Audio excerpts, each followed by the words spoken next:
Today, there were personal stories, tears, laughter, and objections from the defense. The convicted Charleston church shooter and his co-counsel objected to the personal testimony from people giving character witnesses statements on the stand. With the jury out of the courtroom today, David Bruck told the judge that, quote, the government should present in writing the testimony of what witnesses will say and then make them say it. He went on to say, quote, this is his sentencing, not a memorial service. But the government fought back today. Jay Richardson said that, quote, he is the one that chose to kill 9 people, particularly good people.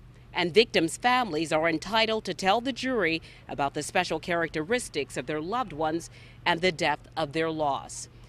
Talking about the depth of loss, and one of the people who will be a part of the witness testimony that will happen tomorrow is former Senator of Charlotte, Malcolm Graham. Malcolm joins us now. Malcolm is the brother of Cynthia Hurd, who was a librarian who was one of the people killed in the Charleston church shooting. Malcolm, thank you so much for being with us. Thank you for having me. We appreciate your time. And Senator Graham, you said that you are one of the people who will in fact give character witness testimony tomorrow on the stand. Yes, I get the opportunity to talk about how my sister Cynthia lived versus how she died, the type of person she was, how she impacted the library system, the folks at the college at Charleston, and more importantly, how she impacted her friend and family and relatives. We love our sister, we miss our sister, and we want to make sure that the jury knows exactly who she is. We've had an opportunity to talk about Cynthia and the impact that she has had on this community, and I certainly appreciate you giving us the opportunity to hear her story. And now the court will have that opportunity. This is very important for you as a person who has witnessed this tragedy and experienced this tragedy personally, and for all of the families.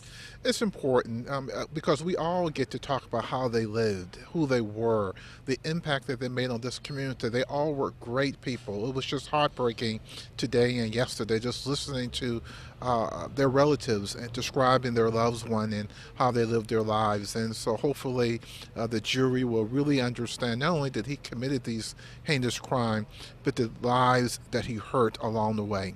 Were you surprised by some of the objections that we heard from Jay Richardson and from Dylann, them saying that some of these stories were too personal and they didn't want to hear some of what you and others will say on the stand?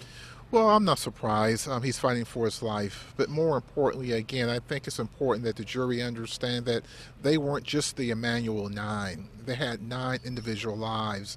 They had family and friends and co-workers, and they loved this community. So it's important that the jury understand one by one who they were, how they lived, how they loved, who they loved, and more importantly, the impact that they meant for this Charleston community.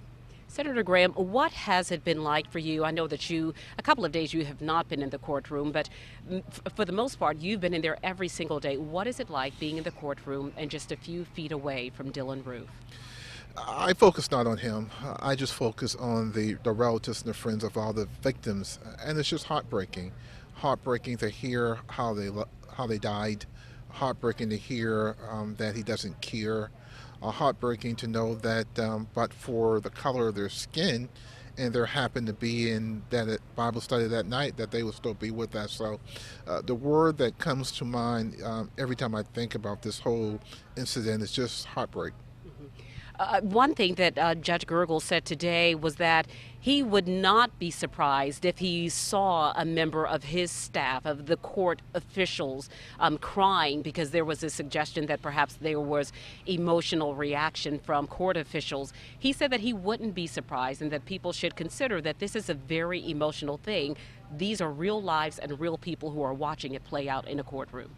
If you're in touch with your humanity, if you're in touch with human decency, if you're in touch with a higher being, you can't help but be emotional about it.